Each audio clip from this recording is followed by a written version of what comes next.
ұштастырып сахна менен өмірді, қостастырып сезім менен сенімді, сан кейіпті бір бойына арқалап, әртіс жаны өз ғұмырын жүр арнап, толғандырып, таусылдырып толғатып, шылатып та, қуантып та алады. Кей кездері сағындырып, сандалтып театр қайттан шымылдығын ашады. Иә, бұл театр. Театр өмір бейнесі дейді халық даналығы. Театр ұлттық руханиятымыздың айғағы. Қазіргі таңда республикамызда жастар театрының саны некен саяқ. Соған қарамастан қажырлы еңбек етіп, тұғырдан көрініп жүрген Жас талант театры.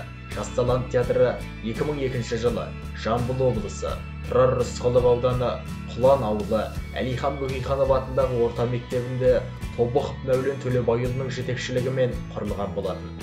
Сахна саңлақтары мен театр майталмандарын тәрбиелеуші, театр қоржынында көрерменге ой салар қойылымдар және сахнаның нағыз майталмандары бар. Жас талант театр ұжымы және жастарымыз жалындай берсін.